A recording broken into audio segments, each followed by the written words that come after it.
High వీర్స్, welcome to computers Adda. Q&A episode number 3కి సంబంధించిన ఈ వీడియోలో మీరు కామెంట్స్ రూపంలో అడిగిన క్వశ్చన్స్కి ఆన్సర్స్ అనేది నాకు తెలిసినంత వరకు చెప్పడం జరుగుతుందండి. అవేంటో ఇప్పుడు చూద్దాం.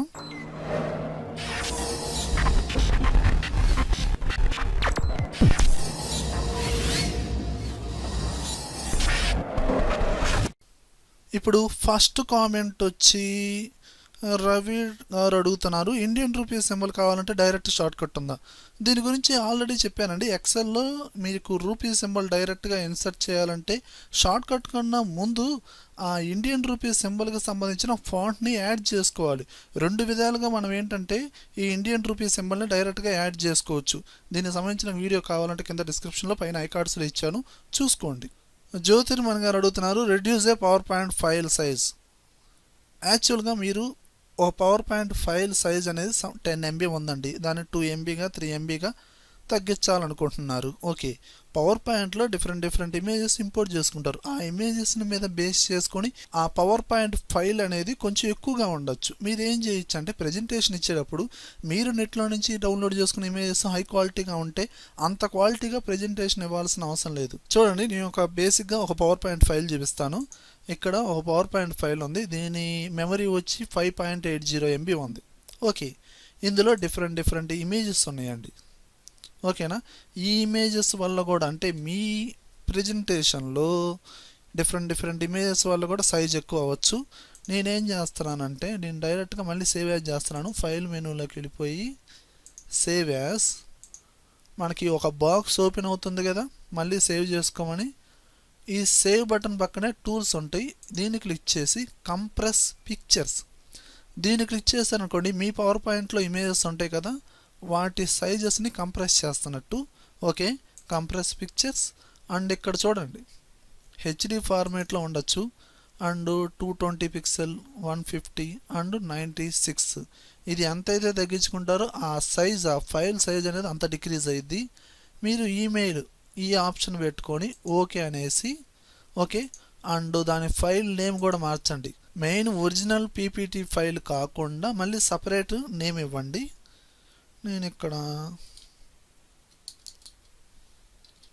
కన్వర్ట్ అనే నేమ్ ఇచ్చాను. ఓకే, ఇప్పుడు సేవ్, ఇప్పుడు క్లోజ్ చేయండి.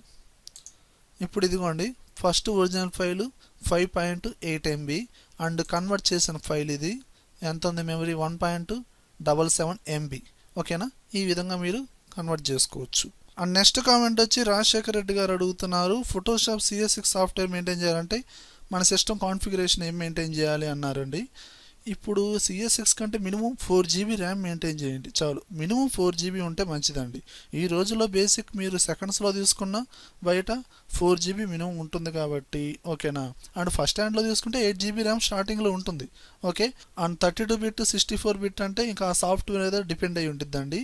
అండ్ విండోస్ 7 నుంచి విండోస్ 8 అయినా 10 అయినా ఎలాంటి ఓఎస్లో అయినా సరే రన్ చేయొచ్చు. ఓకేనా, కాకపోతే ర్యామ్ మాత్రం మినిమం 4 GB. అంటే ఇన్స్టాల్ చేసేటప్పుడు మనకి సి డ్రైవ్లో స్పేస్ అనేది మినిమం 5 GB ఉండేటట్టు చూసుకోండి. సి డ్రైవ్లో స్పేస్ లేకపోయినా వర్క్ చేసేటప్పుడు కావచ్చు, ఇన్స్టాల్ చేసేటప్పుడు కావచ్చు, కొంచెం ప్రాబ్లమ్స్ ఫేస్ చేస్తారు. ఓకే, రఘు కుమార్ గారు అడుగుతున్నారు, రీప్లేస్కి షార్ట్ కట్ డైరెక్ట్గా ఏంటండి అండ్ ఆ replace a data in column. యాక్చువల్గా ఇక్కడ డౌట్ అండి, రీప్లేస్కి short cut direct Ctrl+H. Okay, ఒక కాలంలో ఉన్న డేటాని రీప్లేస్ చేద్దాం అనుకుంటున్నారా? ఇక్కడ రెండు రకాల డౌట్స్ అండి. ఏంటంటే రీప్లేస్లో ఆల్రెడీ సమ్ డేటా ఉంది, అందులో పర్టికులర్ క్యారెక్టర్ బదులు ఇంకో క్యారెక్టర్ని రీప్లేస్ చేద్దాం అనుకుంటున్నారా, లేదా వేరొక డేటాని వేరొక కాలంలో రీప్లేస్ చేద్దాం అనుకుంటున్నారా, అంటే ఆ డేటా ఉన్న కాలంలో రీప్లేస్ చేద్దాం అనుకుంటున్నారా, ఇలా కావాలి. మీరు దానికి రీప్లేస్ చేయాలంటే డైరెక్ట్గా షార్ట్ కట్ ఏం వాడవసరం లేదు. ఆ డేటాను పట్టుకొని ఈ కాలంలో ఎగ్జాక్ట్గా ప్లేస్ చేస్తే ఆటోమేటిక్గా రీప్లేస్ చేయమంటారా వద్దా అని అడిగిద్ది.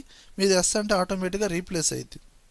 ఓకేనా, లేదు ఆ కాలంలో ప్రతి క్యారెక్టర్ని నేను ఒక్కో క్యారెక్టర్ రీప్లేస్ చేయాలి అని అనుకుంటే మాత్రం మీరు డైరెక్ట్గా రీప్లేస్ అనే షార్ట్ కట్ Ctrl+H వాడి అందులో ఏ క్యారెక్టర్ అయితే రీప్లేస్ అవ్వాలో ఆ క్యారెక్టర్ని ఇచ్చి రీప్లేస్ చేసుకోవచ్చు. ఇది బేసిక్. అలానే శశి గారు అడుగుతున్నారు, సార్ మీరు టాలీలో చెప్పిన టాపిక్స్ మీద ఒకేసారి మేము జాబ్స్కి ట్రై చేయొచ్చా, అలానే ఇంకా ఇంపార్టెంట్ టాపిక్స్ ఏమైనా మిస్ చేశారా, ఇంకా ఇంపార్టెంట్ టాపిక్స్ ఏమైనా ఉన్నాయా అని అడుగుతున్నారు. యాక్చువల్గా చూసుకుంటే ఒక టాలీలో డిఫరెంట్ టాపిక్స్ ఉంటాయండి. మీరు ఒక జాబ్కి వెళ్ళినప్పుడు అక్కడ ఉండే కంపెనీని బట్టి ఒక్కో టాపిక్ ఏ టాపిక్ ఎప్పుడు అవసరం అయిద్దో తెలియదండి. ఓకేనా. ఫర్ ఎగ్జాంపుల్ మీరు బ్యాంకులోనే అకౌంటెంట్గా చేస్తున్నారు, అక్కడ ఈ ట్రేడింగ్కి సంబంధించిన అకౌంట్స్ ఏమి ఉండవు కదా, ఓన్లీ కాంట్రాస్ లేదా బీఆర్ఎస్ బ్యాంక్ రీకన్సలేషన్స్ ఇలాంటివి వాడుతూ ఉంటారు. అలా కొన్ని చోట్ల కొన్ని టాపిక్స్ యూజ్ అవుతాయి. నేను ఒక ఫ్రెషర్గా మీరు జాబ్కి వెళ్ళేటప్పుడు ఎలాంటి టాపిక్స్ అయితే కావాలో, మినిమం నాలెడ్జ్ ఎలా అయితే కావాలో ఆ టాపిక్స్ కవర్ చేయడం జరిగింది. మీకు ఇంకా అడిషనల్గా టాపిక్స్ కావాలి అన్నీ కావాలనుకుంటే మీరు యూట్యూబ్లో వేరే లాంగ్వేజ్లో కావచ్చు, తెలుగులో అయినా చూసుకోండి.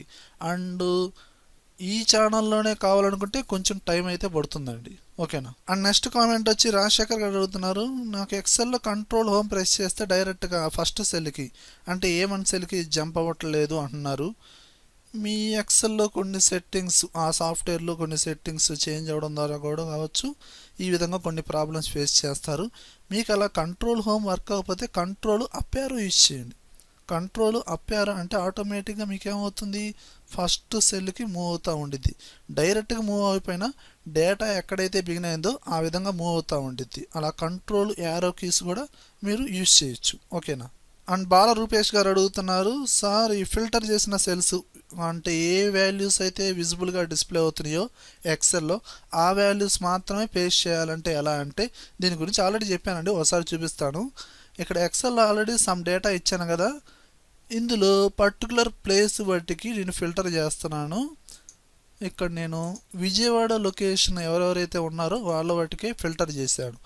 ఇప్పుడు ఈ డేటా వాటికే నాకు కాపీ చేసి వేరే చోట పేస్ట్ అవ్వాలంటే మీరు డైరెక్ట్గా సెలెక్షన్ చేసి కాపీ చేసి పేస్ట్ చేస్తే పర్టికులర్ డేటా అనేది పేస్ట్ అవ్వదు. మీరు ఏం చేయాలంటే కీబోర్డ్లో ఆల్ట్ సెమీకోలన్ కొట్టండి, దాని తర్వాత కంట్రోల్-C కొట్టండి, దీని తర్వాత వేరే చోట ప్రెస్ చేసి కంట్రోల్-V పేస్ట్ చేయండి. ఇదిగోండి పర్టికులర్గా ఏవైతే విజిబుల్గా ఉన్నాయో ఆ డేటా వాటికి పేస్ట్ అయింది.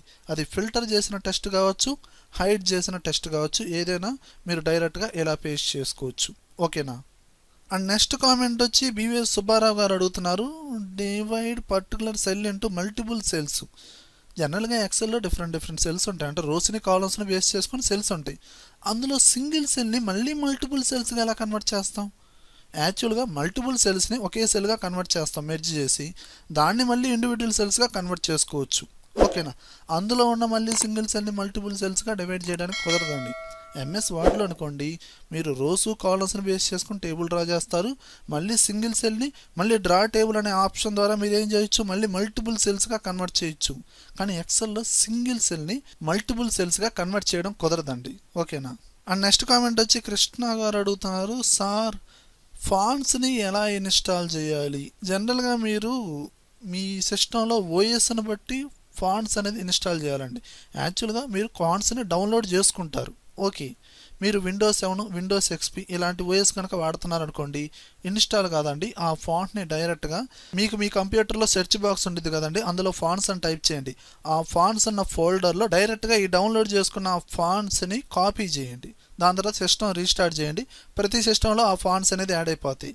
అదే విండోస్ 8, 10లో అనుకోండి, పర్టికులర్గా ఆ ఫాంట్ మీద రైట్ క్లిక్ ఇస్తే ఇన్స్టాల్ అని ఫస్ట్ ఆప్షనే ఉంటుందండి, దాన్ని క్లిక్ చేయండి, వితిన్ సెకండ్స్లో ఇన్స్టాల్ అయ్యింది.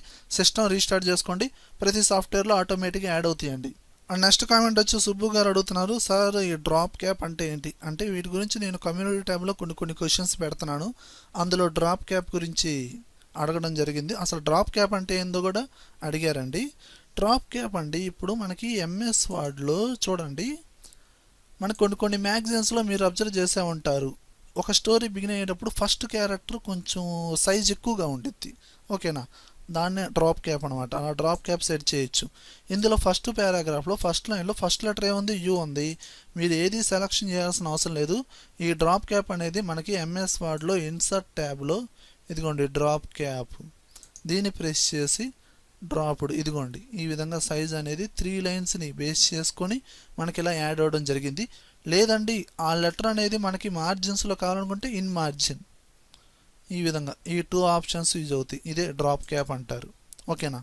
అండ్ నెక్స్ట్ కామెంట్ వచ్చి పలు లింగ్నా గారు అడుగుతున్నారు, సార్ ఎక్సెల్లో గ్రేడింగ్ A+, ఇలాంటి గ్రేడింగ్స్ ఇచ్చుకోవచ్చు అంటే ఇచ్చుకోవచ్చు. ఇఫ్ ఫార్ములా ద్వారా స్టూడెంట్ మార్క్స్కి ఇలాంటి గ్రేడింగ్ అనేది మనం సెట్ చేసుకోవచ్చు. ఓకేనా, దీని గురించి ఆల్రెడీ చెప్పాను. మీరు ఆ ఫార్ములా కనుక వినకపోతే దానికి సంబంధించిన వీడియో కింద డిస్క్రిప్షన్లో పైన ఐ కార్డ్స్లో ఇచ్చాను, చూసుకోండి. భాస్కర్ గారు అడుగుతున్నారు ఆటో క్యాడ్లో రూమ్ నేమ్స్ అనేది ఎలా ఎంటర్ చేయాలి. టెస్టులు తీసుకోండి అండి. ఇప్పుడు మీరు ఒక 2D ప్లాన్ ఏదో ఒకటి డ్రా చేస్తారు. రూమ్ నేమ్స్ అంటేనే ఒక టెస్ట్. ఓకేనా, బేసిక్ ఒక టెస్ట్ టూల్ తీసుకొని కావాల్సిన చోట మీరు ఆ నేమ్ అనేది ఎంటర్ చేసుకోండి. సైజ్ తక్కువగా ఉందనుకోండి పెంచుకోండి. ఓకేనా, ఇది కూడా బేసిక్. నేను ఆల్రెడీ టెస్ట్ టూల్ గురించి ఆటో క్యాడ్లో చెప్పాను. దీనికి సంబంధించిన వీడియో కూడా కింద డిస్క్రిప్షన్లో ఇచ్చాను, చూసుకోండి. అలానే నెక్స్ట్ కామెంట్ వచ్చి పాజిటివ్ థింకర్ అడుగుతున్నారు, అసలు టాలీలో ప్రీ డిఫైన్ లెడ్జర్స్ అంటే ఏంటండి. దీని గురించి కూడా నేను క్వశ్చన్ పెట్టడం జరిగింది, అడిగారు. యాక్చువల్గా టాలీలో మనం డిఫరెంట్ లెడ్జర్స్ అనేది క్రియేట్ చేస్తూ ఉంటాం. అంటే పర్టికులర్గా ఎవరైతే ఇన్వెస్ట్ చేస్తారో వాళ్ళని క్యాపిటల్ అకౌంట్గా బ్యాంక్ నేమ్ ఇచ్చి బ్యాంక్ అకౌంట్, పర్చేస్, సేల్స్, ఇవన్నీ లెడ్జర్సే. కానీ ఆ లెడ్జర్స్ అన్ని క్రియేట్ చేసిన తర్వాత సేవ్ చేసి మళ్ళీ మీరు మాడిఫై చేద్దామనో డిలీట్ చేద్దామనో మీరు క్రియేట్ చేసిన లెడ్జర్స్ని ఓపెన్ చేయండి. Cash and profit and loss account 2 ledgers మీరు క్రియేట్ చేయాల్సిన అవసరం లేదండి, ముందుగానే డిఫైన్ చేసి ఉంటాయి. ఓకేనా, లేదండి మీరు ఎలాంటి లెడ్జర్ క్రియేట్ చేయకుండానే మీరు కామన్గా లెడ్జర్స్లోకి వెళ్ళి సేవ్ చేసి మళ్ళీ ఒకసారి ఆల్టర్లోకి వెళ్ళండి. క్యాష్, ప్రాఫిట్ అండ్ లాస్ ఈ 2 లెడ్జర్స్ ఆల్రెడీ డిఫైన్ చేసి ఉంటాయి. ఓకేనా, అందుకని ఈ రెండింటిని ప్రీ డిఫైన్ లెడ్జర్స్ అంటారు. వీటిని మనం సపరేట్గా క్రియేట్ చేయాల్సిన అవసరం లేదు.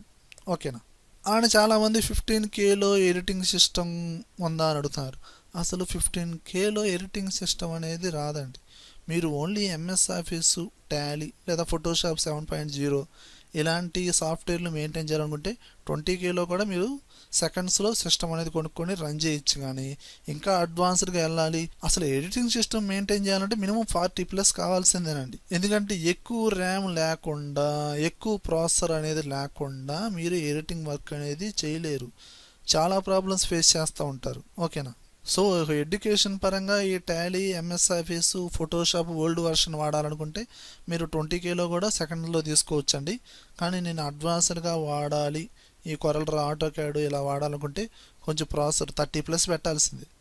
కొంచెం ప్రాసెసర్ అనేది ఎక్కువ తీసుకొని 30+ పెట్టాల్సిందే. ఇంకా ఎడిటింగ్ సాఫ్ట్వేర్స్ కూడా మెయింటైన్ చేయాలంటే 40+ పెట్టాల్సిందేనండి. ఓకేనా, ఓకే వ్యూయర్స్, మీ డౌట్స్ అన్నీ క్లియర్ అయినట్టే కదా. ఓకే వ్యూయర్స్, ఈ వీడియోలో కంటెంట్ ఉంటేనే లైక్ చేయండి. లైక్ చేశారంటే నలుగురికి షేర్ చేసినట్లే. అలానే యూట్యూబ్ ఛానల్ ఇంతవరకు సబ్స్క్రైబ్ చేసుకోకపోతే అంటే సబ్స్క్రైబ్ చేసుకోండి. పక్కనే ఉన్న బెల్ ఐకాన్ని ప్రెస్ చేయండి. Thank you very much.